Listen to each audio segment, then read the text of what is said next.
Good evening, ladies and gentlemen. It comes to you live from the outskirts of the internet. It's the Gaming Saloon for January 12th, 2025, with your host, Peacemaker 2448, and wrap it up, Salon. Hey, you didn't mess it up. Hooray. It's the first show of a new year, and there's one thing on our list that just makes me shake my head and go, why? Why? This sounds like a terrible decision. Just one? One in particular, at least.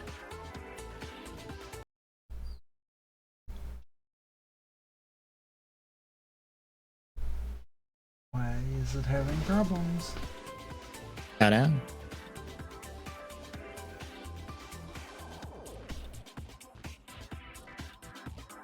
Okay. Music just kept buffering for a second there for no reason.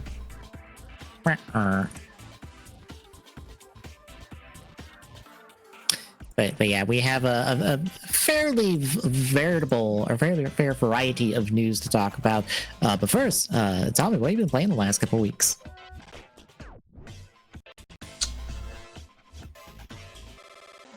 I mean, not really a whole lot outside of the whole working on Shadow Generations, playing Fortnite, and yeah, pretty much everything we've done. Or So talked I about tried. kind of deal. So I tried one of the games that Epic gave away for the holiday season. I tried out Lego Star Wars: The Skywalker Saga, because I had not played a Lego game basically since like Lego Star Wars 1 and 2. So this is my first taste of modern Lego. Why is there so much bloat? Lego. Like, so I've played through episode 1. There's 5 levels in episode 1. That is not everything you do in episode 1. Can you guess what like 60% of your gameplay is? Collect all the Lego pieces. Nope. You walk around as you get dialogue from the movies in these big open world maps on various planets.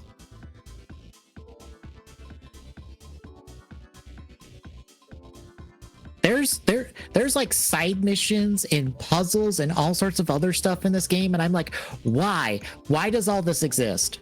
Why? Why? I'm so confused. Is why is there 1,500 fucking bricks that are only used to slightly upgrade a bunch of ancillary stuff that all the different characters can do per class? 1,500 of them. Mm-hmm. Why? What? When did Lego games become this bloated mess of like missions and side quests and fillery bullshit? When? Because I am scared to know the answer. Always question mark? That's not how Lego Star Wars 1, 2, and Lego Batman are, because I went through all of Lego 1 and like did 100% retro achievements. I went through all of Lego 2. I didn't 100% it because I didn't want to do all the missions deathless, basically. And I've been working on Lego Batman retro achievements and have like the hero and the villain campaigns done. And I just have to go and get the mini kits and the power bricks and get super villain on one level because I missed it. That's way less time investment across all 3 of those than I feel like I would be to do the same amount of stuff in this new Lego Star Wars game that apparently is the biggest Lego game to date. And I go, why? Why do I need to be able to walk around the coastline and Naboo, the Gungan home city, and then like the Naboo capital? Why can I walk around all 3 of these places and talk to people and get quests and stuff that is just fillery bullshit? Why? Because it makes me scared because I'm like, I would like to try like Lego Marvel superheroes and maybe Lego Batman 2, since that has more DC stuff rather than just, Batman, Robin, and a spattering of his villains. But I'm very scared that if I try them, I'm going to hit this, and I do not want this. I just want to do fun levels that take like 10 minutes and be done. Hell, the stud gauge to get like True Jedi or like whatever per level, there's 3 bars of that per level now. 3 bars. Why? Why is it not just 1 bar? Why does it have to be subset? Why are there also additional objectives in levels? It's like I installed it. I played 1 session of it and I was like, I'm uninstalling this game the next chance I get because I do not want to play any more of this game. They bloated the fuck out of Lego games for no good reason and I don't like it.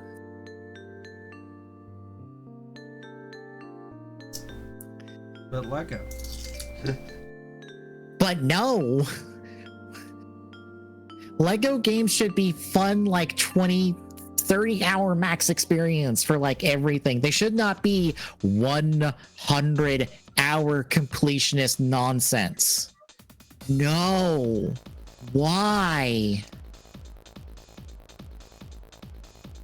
Also, it has voice acting, and by voice acting, I mean, I swear to God, they have just ripped the audio from all the movies and just slammed them in here. Because that's what it sounds like. Except for some reason, Kid Anakin sounds like someone's actually doing voice acting work for him. Because it does not sound like the person who played him in the movie. Everyone else sounds like it's just their movie dialogue they've ripped out. Also, someone hates Jar Jar in the cutscenes because Jar Jar gets like fucking bodied every cutscene for no reason.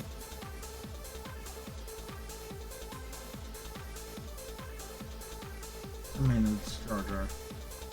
Fair. On the better side, I've done Star Rail and Endless, like story and event stuff. We've completed the story arc in Zenless, and I guess we've completed the story arc in Honkai, and we're kind of moving on to the new story arcs for both of those in the next, like, this month, I think, basically. So I'm really excited for those. Otherwise, it's not been much. So, shall we get to the news? I guess we shall. All right. Due to some bit of data mining, folks have scoundred up a new list of new characters to be added to Marvel Rivals eventually. The previous list had Angela, Hitmonkey, Deadpool, Captain Marvel, Emma Frost, Phoenix / Jean Grey, and MODOK. But now added to this new list is Professor X, Jijing, Paste Pot Pete, Colossus, and Locus. I love that as soon as everyone found out Professor X was being added, everybody was making the jokes up. Oh, is he going to be in the wheelchair? Do we get to do sick, cool tricks in the wheelchair?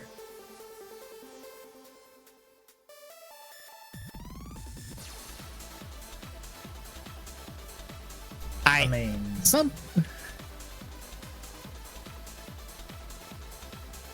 I have to assume he's in the internet doing that. Mm-hmm. I assume he's going to be in some sort of hover chair a la the animated series. Because that just makes sense.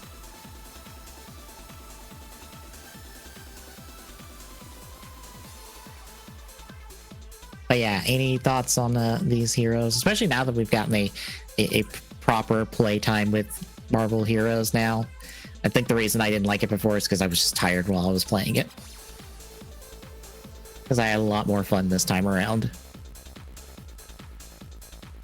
Yeah, I don't know if I could play it solo though. Fair. I think I'd be okay with solo queuing, at least against AI and stuff, and like maybe some like some more fun side modes, but I think in a proper game mode, I would like to play with other people.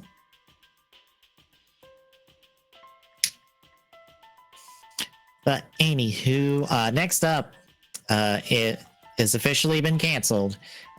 Transformers Reactivate is dead. It is dead for good this time. Splash Damage went to Twitter and canceled it outright. But gameplay of this game from its in development time period has leaked out. This looks fine. I think my problem is I see a lot of the co-op live servicey bullshit in the gameplay, and I think that's the problem. That's going to be the problem eventually if this game ever got out the door. I don't know. How do you feel looking at the gameplay? Looks like it would have been kind of fun. Yeah.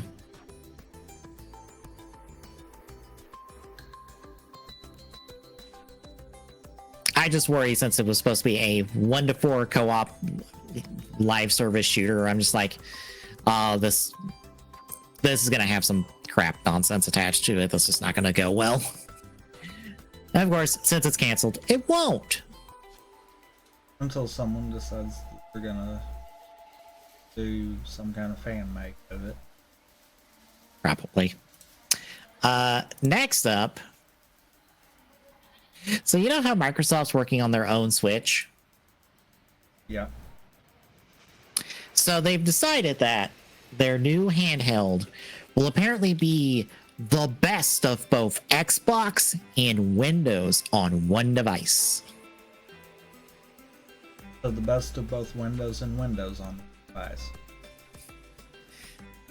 I would say the best of neither, because that's probably not going to work.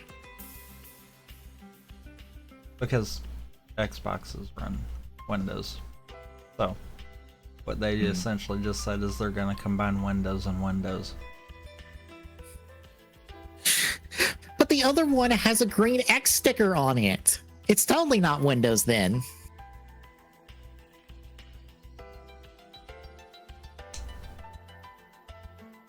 Only thing dumber is if they called this the door.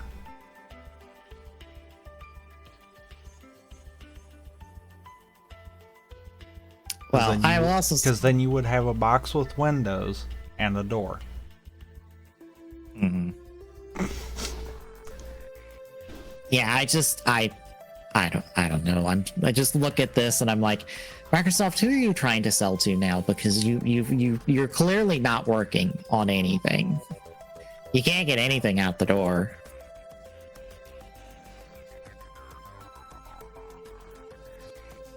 I guess any thoughts? Because I should have ordered it. I should have threw the technical Microsoft adjacent article up here, but it's down with the other stuff for now. Nah, I ain't got nothing else to add. All right, and this is just for me to spat out about the game I like. Zenless did their 1.5 stream just to showcase what's coming up in their 1.5 update. We are helping out a major singer and her bodyguard as they're attacked for a New Year's festival. Along the way, we get a fishing event, so we can go fishing. And as soon as I saw that in the stream, I was like, oh no, my weakness. You can't put fishing mini games in there. Especially when you have a fucking collectopedia for the fucking fish. You have no idea how much every season I wanted to fish every fish in Fortnite. For no other reason because I could.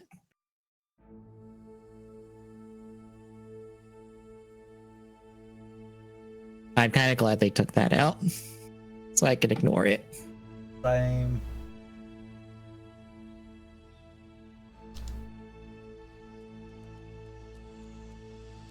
Beyond that, there's not much else.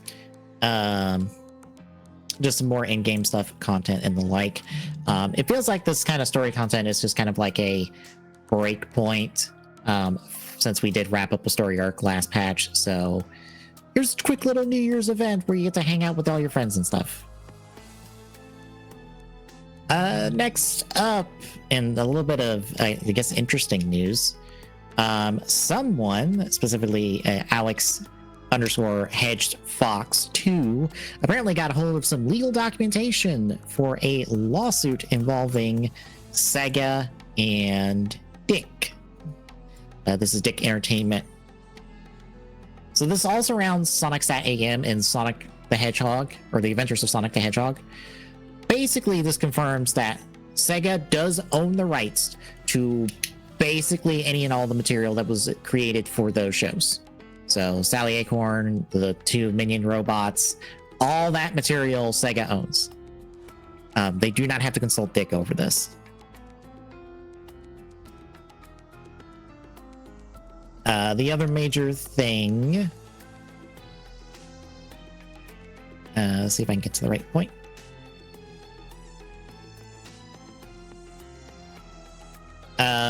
We did not get an additional season of Sonic Sat AM because Dick was selling animation cells of Sat AM on the side without Sega's knowledge, and Sega said, knock that shit off, and they filed an injunction. Therefore, no more Sat AM. Additionally, apparently, internally, Sat AM is referred to as the Network Series, and Adventures of Sonic the Hedgehog is referred to as the Syndicated Series. Just as I guess, an internal Sega designation of these two shows, since Sat AM is just called Sonic the Hedgehog. There is no other moniker. The Sat AM moniker is a fan term, since both it and Adventures of Sonic the Hedgehog were airing at the same time.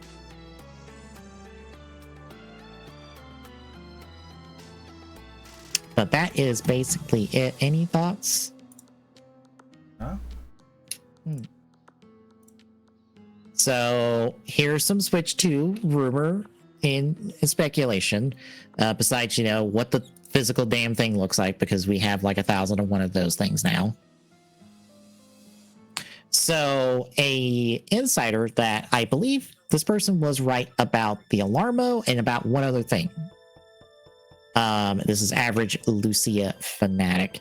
They have stated that January 17th will be when the Switch 2 is revealed. It will launch March 3rd. It will have Mario Kart 9, Red Dead Redemption 2, and an announcement trailer for a 3D Mario. Canadian retail price is $400.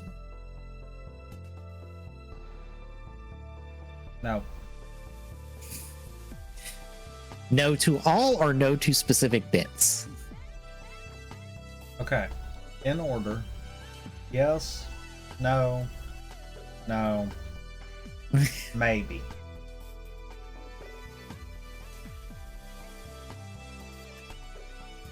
We already know Prime 4's slated as one of the launch titles because that's the only thing that we've known about, and it has a release date of this year.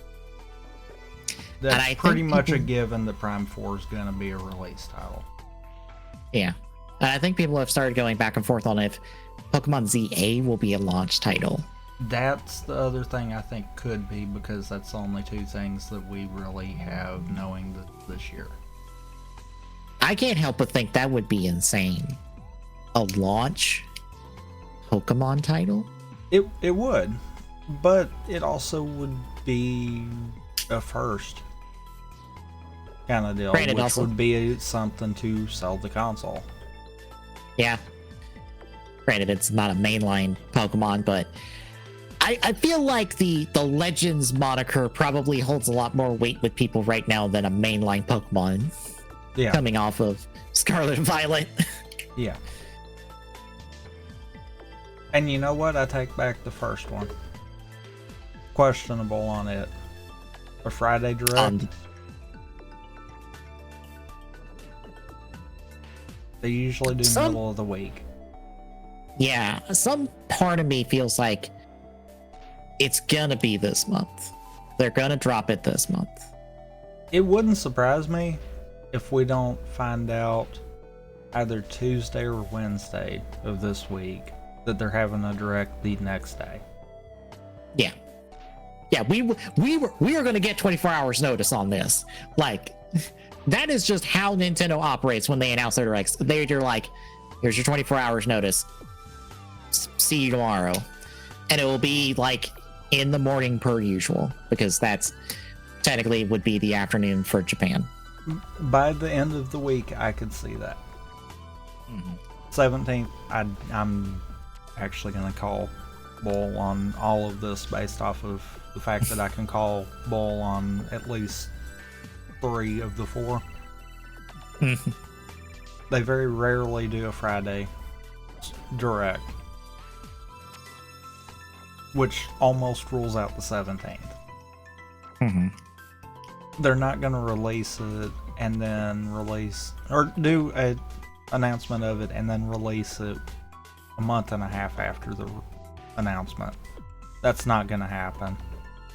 Yeah, it's gonna be a summer release at the earliest. Mario Kart 9, we've not heard a peep about a Mario Kart game. Would it be 9 or would it just be some like fancy version of 8? Because again, I don't know what you do with Mario Kart after, they basically did Mario Kart 9 and Mario Kart 8. Just in terms of tracks. I think we're looking at Mario Kart wrong. I don't think we'll see Mario Kart 9 per se. I think we'll see Mario Kart fill in title with gimmick. That makes sense. And I say that because the numbers are really only 7 and 8.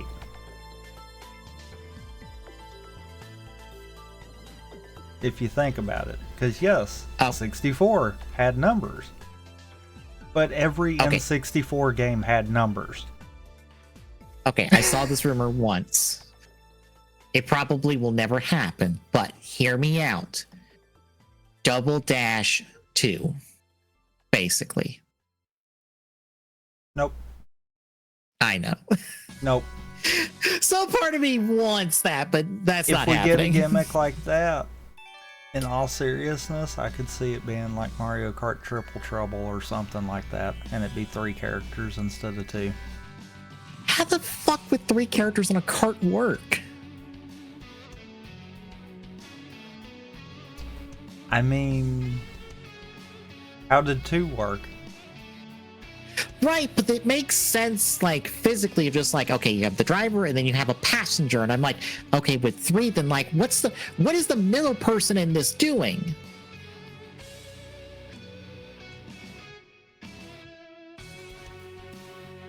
It's like, okay, driver, items person, like, what does the third person do? I mean, 2 items persons? Maybe? Or, we have the cart transformations from 8 that they're going to bring in. What if each character controlled the different transformation for the cart? And you rotated based off of that. We basically go Sonic All-Stars, basically. Uh-huh.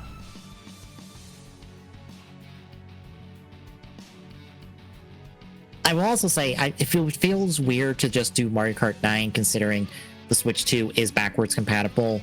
Therefore, people could just play Mario Kart 8 with all its DLC and stuff. Well, regardless, it wouldn't be Mario Kart 9 anyhow. Yeah. Because you would obviously exclude mobile title. We technically have Mario Kart 9. Anyone forget about Home Circuit? Yeah. If they were going to throw 9 on something, that would have been it. Meaning, if anything, we're looking at Mario Kart 10. And I'm also pretty sure that, like, besides Breath of the Wild, I think Mario Kart 8 is, like, the most played game on the Switch, or not most played. I forget the term, but it's like it's the highest numbered game in relation to number of consoles out there. Like basically for every like 5 Switches, 4 of them at least have Mario Kart 8. If not 5. Basically, everybody has Mario Kart 8. Makes sense. So if you're going from Switch to Switch 2, it's like, well, why? Because like if Mario Kart 9 is bad and doesn't go well or doesn't do anything, people will just go back to 8 in a snap because they have it. It's right there. Now, at the same time, Red Dead Redemption 2, possible. Could it be a launch title? Doubtful. Not unless Rockstars are feeling real fancy. So they're busy making their big fancy GTA 6. Announcement trailer for 3D Mario, maybe? And I say that because I think it would either be a teaser trailer like we got with Prime 4, or it might be very rough concept of what it's going to be. Because obviously, Switch 2, there's going to be another 3D Mario. Everyone knows that. It's probably going to be within the first year of the console. We all know that. So that one could make sense. But I'm almost willing to call bull on all of this just because, yeah, so much of it doesn't line up. Not to mention, why would we have gotten from the investor meeting that they were going to release it within this quarter, or release information about it within this quarter, and not get they were releasing a console this quarter? Yeah. Is everyone forgetting that part of it? It would be revealed by the end of March, not released by the end of March. Meaning that launch day of March 3rd cannot exist. Which, if I'm not mistaken, isn't that the same day that Switch was released? No, because it was released in June. You want to try that one again? No. Never mind. No, yeah, that is its release date. Never mind. I thought it was a summer release. That's why I was like, wait a minute. You want to try that one again? I'm dumb. Yeah. While I could see it having significance, when have we ever known of Nintendo releasing a console on the exact same day?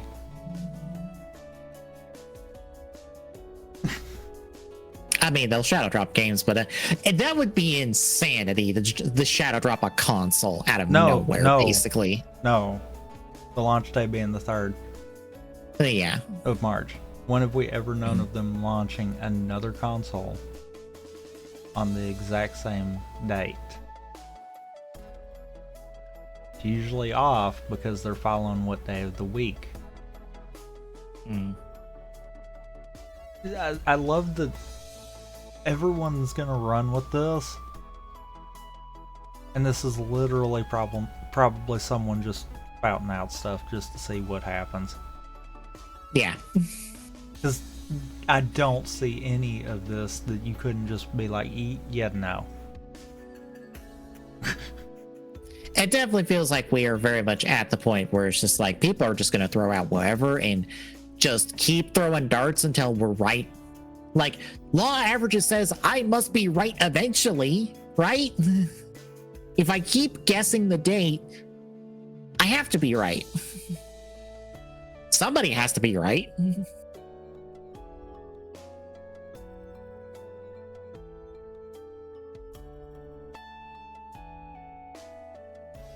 Granted, I also have seen some people are just very annoyed. It's just like, why isn't Nintendo revealing it? And I'm like, because they're in no rush to do so. Literally. They see all the hype from everyone coming up with lies, and they're just letting that play. Yeah. It's building up more hype by doing that than it would be if they actually released information. Meanwhile, because of all of this going on, we are actually missing out on information for what Nintendo is planning for the year, because every time that one of this comes out, you know that's stopping Nintendo even more. Yep. Because I'm just like, what else? What other factors are stopping them from releasing information about the Switch too? Like, where are they under a rush over? What's Sony doing? Oh, right, they're recovering from all the terrible live service stuff that they've canceled, and they're now trying to figure out how to, get back to making games that are stupidly expensive. What's Microsoft doing? Oh, right, bringing Xbox to literally everything. Mm-hmm. If anything, I feel like, which, yes, this runs into the next one, I feel like Nintendo would benefit off of Microsoft by going ahead and announcing information. Yeah. Microsoft is on fire. Sony is desperately trying to dig themselves out of the triple quarter A budget hole that they put themselves in.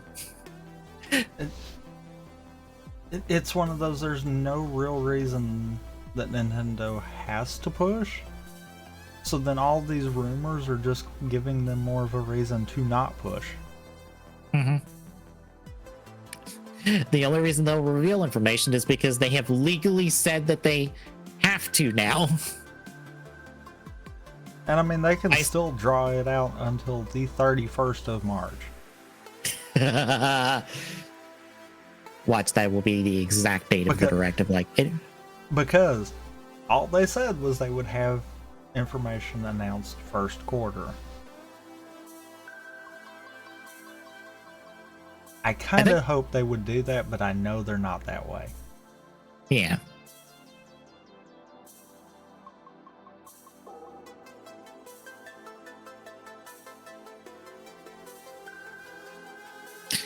But I guess, shall we talk about the other article related to this? Yeah. So, as an additional rumor and speculation, rumors are coming out. According to Nate the Hate, the Master Chief Collection and Flight Simulator will be coming to the Switch 2 and PS5.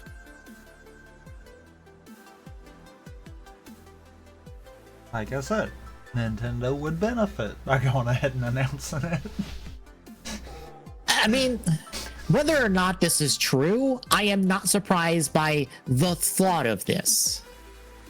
I think it's true-ish.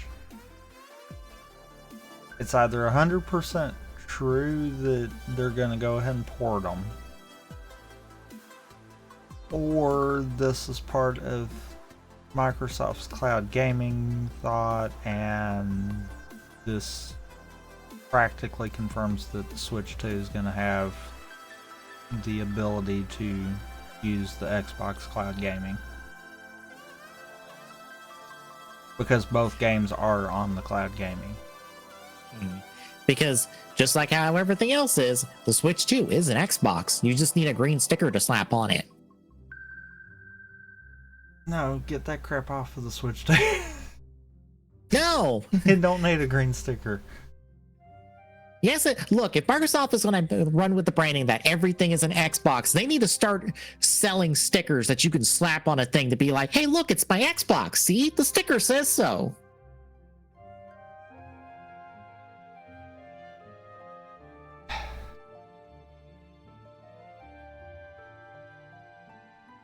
But yeah, I'm not surprised by the idea. Whether or not it ends up being true or not is an entirely different scenario. But if I am supposed to be shocked by the idea of Microsoft going, well, it's going to take us forever to get a new Halo out the door, and our new Gears of War, and all this other stuff, and Fable still, how do we make money? What if we old Halo? You called it by the wrong name. That RPG like game that they forgot the name of.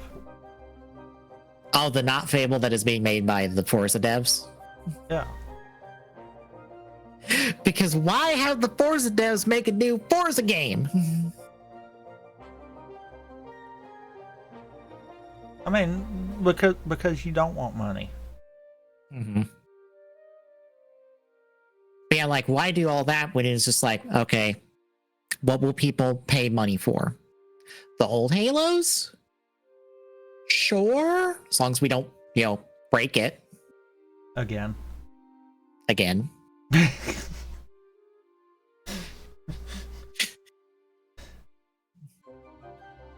That's the monkey's paw on this one of just like, yes, it's ported. Too bad the port is shit. Again. Because if I'm not mistaken, it's had, 3 different times of being broken through the course of Master Chief Collection's life? Yeah. And as a reminder, the person that led Master Chief Collection to being good in the first place is not at is not at 343 anymore, because they fired him after he told them all the things that they should do, and now they're doing all the things that he said they should do. Great work, Microsoft. Because I will also point out that the reason I'm not surprised by this is because, as the article points out, Pentiment, Hi-Fi Rush, Sea of Thieves, and Grounded are all multi-platform now. Indiana Jones is multi-platform this month, I believe. It's either this month or next month. But Indiana Jones, the big fancy, first-person adventure game, it's coming to PlayStation. Like in the next 2 months. I am not surprised by them going, we need to put Halo on multi-platform so we can make a whole bunch of money. Except I'm just waiting for them. Probably won't, because there's a lot of overlap there. I'm just waiting for them to fuck it up. Again. Yeah. Because that is more likely to happen, is that they're going to fuck it up in some way. And it will be like, why? You know what'll happen. They'll either break the game again. Release it properly on the other 2 consoles, but find a way to, when they're updating the Xbox and PC versions to allow the cross compatibility, break them. Or they'll find a way to deem it justified to charge more on these other 2 consoles.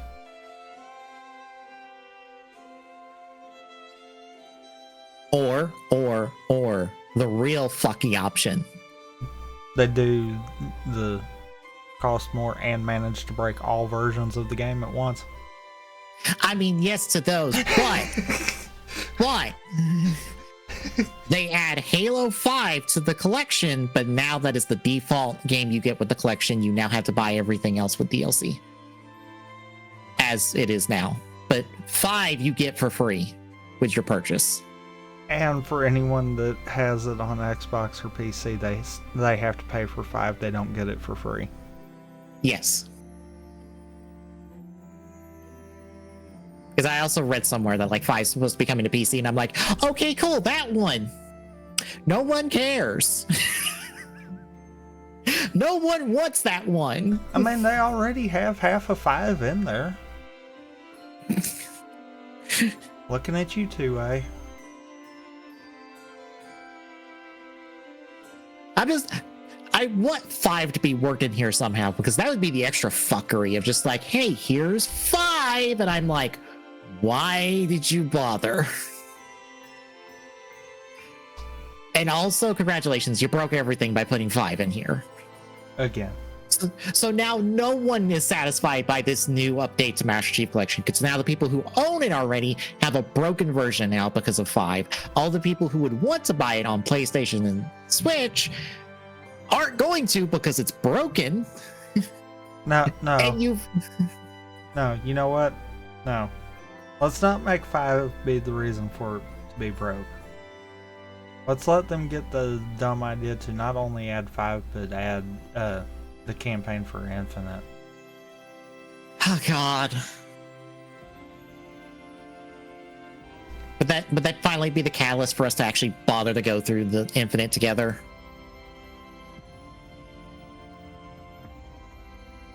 I don't know. The fact you're uncertain says a lot about Infinite. Well, the story part of it I was fine with. Because they definitely were mashing the big red reboot button.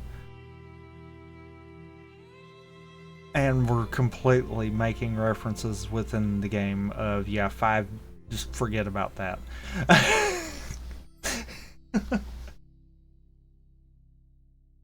The problem I had with it was the story was so spaced out that it was boring. It's almost like making Halo an open world game was a bad idea. No, it wasn't a bad idea. The bad idea was the fact that they didn't want to put anything into the world except for the story.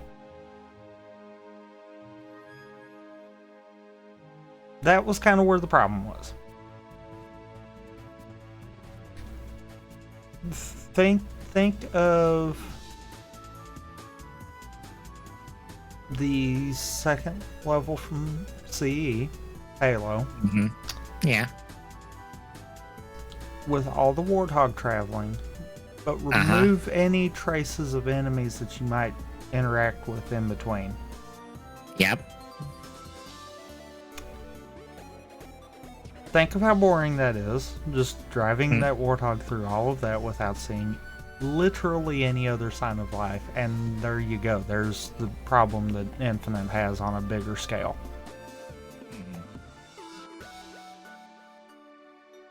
How? I don't know. And then they're like boasting up. Like, pay some intern. Tell them what button to, or don't even pay an intern. Just get an intern. Tell them what button to plop enemies in random places, and just tell them hit it. Just click. Don't have to have a rhyme or reason. Just click. Don't think, just click. That would at least make it a little more interesting.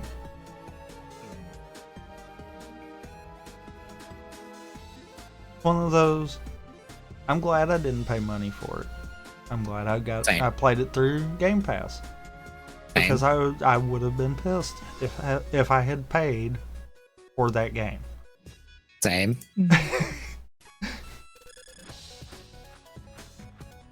Like, I played Yakuza Like a Dragon through Game Pass. I would still fork over money to pick that up on like Steam or something. Even though I played through the entire game with Game Pass. I would not fork over money for Halo Infinite.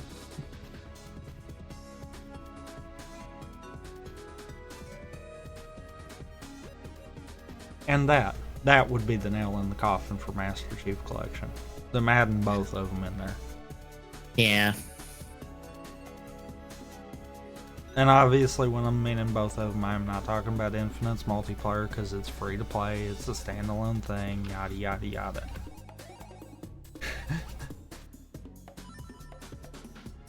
Granted, this is Microsoft. They would probably try to implement multiplayer in there, and then that actually would be the straw that broke the game. Mm-hmm.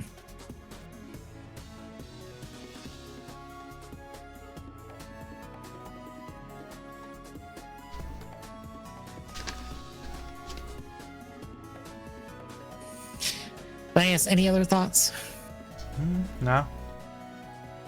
Okay, before we get to the good news, there was an article I forgot to drop, but I don't think it would have been viewable because it's a Bloomberg article at this point. Let me see. Oh no, it's still visible. Jason Schreier put out an article. It's not really news, but it's more just talking about the industry at large and pointing out how it's not really graphics that is causing the bloat of budgets on video games currently in the AAA space. You know what it is? What? As one podcast I listen to puts it, no company can do pre-production anymore. They will spend years trying to figure out how to make the video game before actually, making it, and keep changing ideas and stuff, that just bloats the budget. Let me see if I can get a specific stat.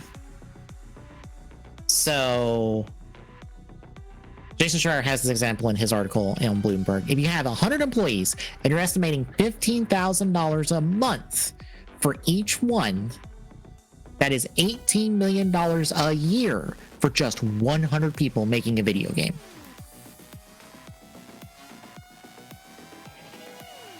You're spending $18 million a year. And to use Transformers Reactivate as an example, that game was in development for 7 years before it got canceled. So times that 18 million by 7 as like an example. And they didn't even have anything to show for that game after 7 years across 2 devs. This is the problem of the industry right here.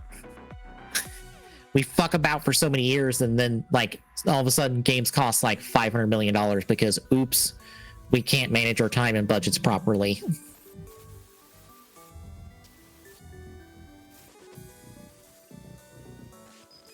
But yeah, I figured I'd mention that article. But good news, GDQ finished up yesterday their GDQ 2025 marathon, raking in $2.5 million for the Prevent Cancer Foundation, topping them off at over $54 million raised for the various charities that they have done. I assume this is SGDQ, ADGQ, the Fatales, their more one-off stuff that they've done over the years. Like all that is for all those different charities that they've raised money for. $54 million. That is an insane amount of money for charity. From just a bunch of people playing games really good and really fast.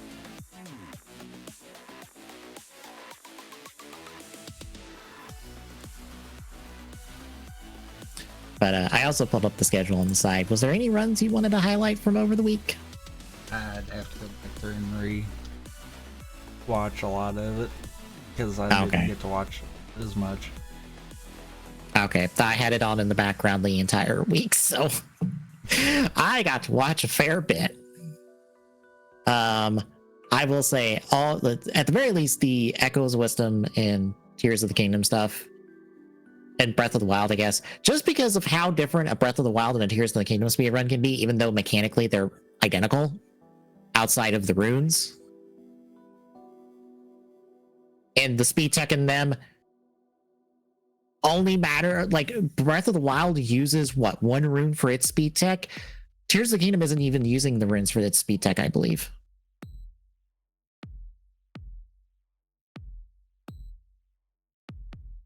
It was just insane to me just to look at them and so like these are completely different speed runs at a fundamental level, even though mechanically they are identical games. So in theory, the same tech should work across both. You know, outside of Tears of the Kingdom having like 12 different ways to dupe items because they kept fixing it and people kept finding new ways to dupe items.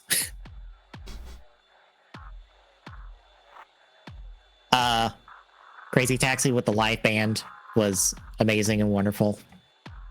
Yeah. Saxophone styling on Elden Ring bosses was also really good. I was showing my mom that and she was like, that doesn't look like a saxophone. I was like, it's probably like a different kind of a saxophone because it turns out it's a digital saxophone, which I didn't clock was a thing until I Googled it and I was like, oh yeah, no, that makes more sense to like have an easy hookup to do inputs and stuff because, you know, a regular saxophone is probably far more complicated to hook up to try to get inputs to read off of it.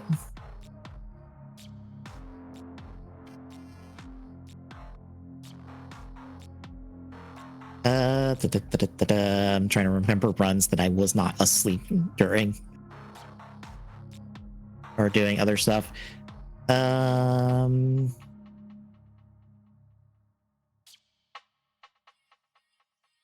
actually watched the start of the Rebirth run, went to sleep, and woke up at the end of the Rebirth run because it is a 6-hour run. Yeah, that tracks.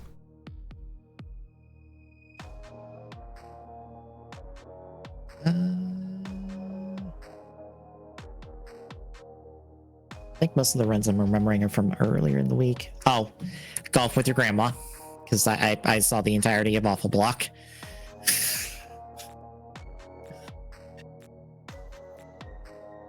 And Superman 64 because the incentive to play it, to change the screen size, because that is speed tech, is to play it like it is like being played on a fucking postcard. Because guess what? Reduced lag. Also, that 54 million is all GDQ events. Okay. So that does count the fatals and all that. I was thinking it was because last time I don't remember the exact number, but I know the last time someone did it of total, it might have been on GDQ itself. They were specific that it was the fatals, it was their more one-off runs for either like events or anything like that. Probably the ones they do at conventions, because they've done a couple like weekend marathons at conventions. Yep. Basically, on stream and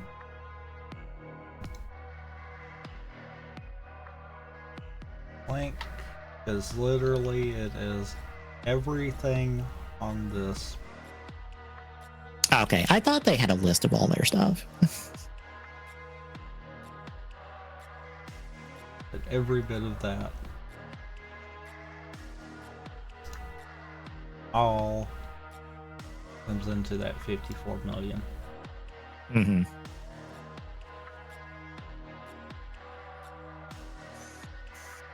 Anywho, oh, Skyrim, because horse tilt, just horse tilt.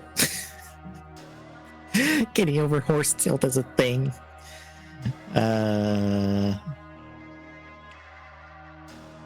New Vegas was fun to watch. I to watch the Harper's Weep with the piano properly. I think I woke up at the end of Shadow. No, I woke up sometime in the Pokemon, so I missed Shadow Generations, unfortunately.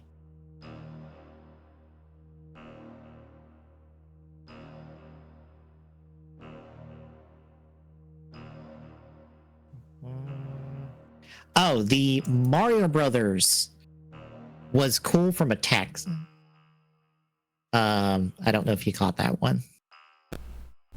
No, I didn't.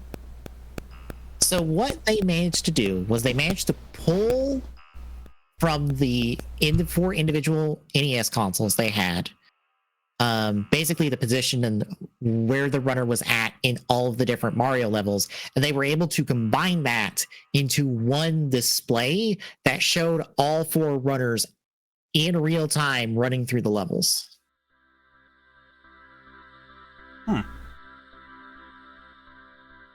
So you basically would have like the Mario level across the screen, and you would see all four runners just running through it, which was super cool from a tech perspective that they were able to pull that off. I don't know how viable that is for like other games that aren't Mario, basically. But that's cool that that is tech now. It probably comes from people wanting to do like how SM35 was. But it did look like, if you were to do a spectator mode of 35, that's what it looked like. Unicorn Overlord was cool to see.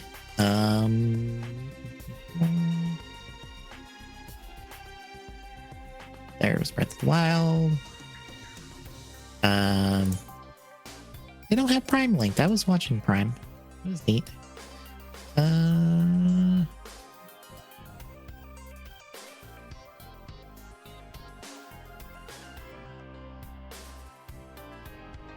Astrobot was exactly what I expected Astrobot to be. But yeah, there's a lot of runs. I probably have forgotten more runs than I can remember. But it is all up on their YouTube and stuff if you want to see any run from the past week. But I guess this is anything else? No, All right, then. That is all our news for the week, folks. So releases, all 2 pages of them, because it's January.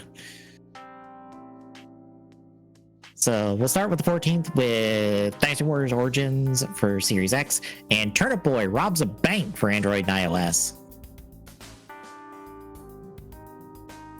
On the 16th, Donkey Kong Country returns HD for Switch.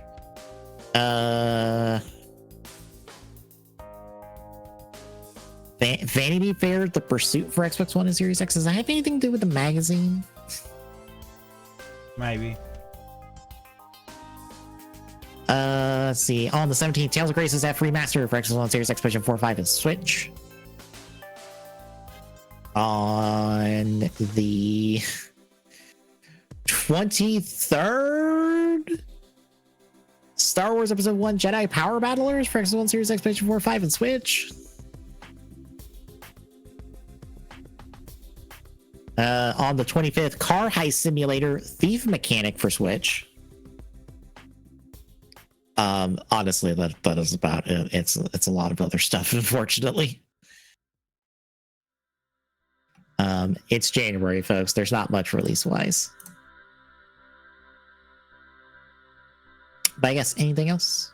No. All right, then. Thursday, I'm starting my CAD project that I'll have to figure out a name for. Officially. Right. Friday bingo? It's either a bingo or I might go ahead and do the archipelago. Mm-hmm. I played around with it a little bit more today, and I might be fine with wanting to try this one.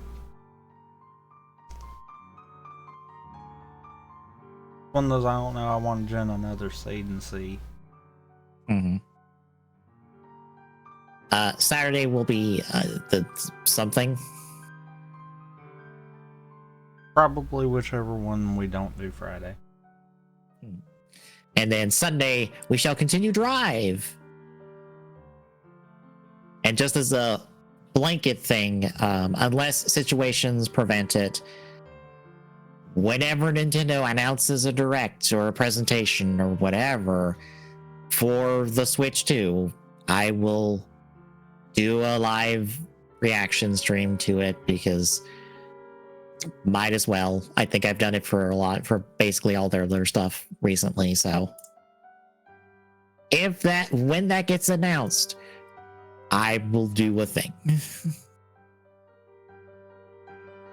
But yeah, if you like everything you subs, drop a follow, really appreciate it. Exclamation point social in chat gives you the links to our socials, and exclamation point Discord chat gives you the link. Drop by, say hi, and we'll see you Thursday, folks.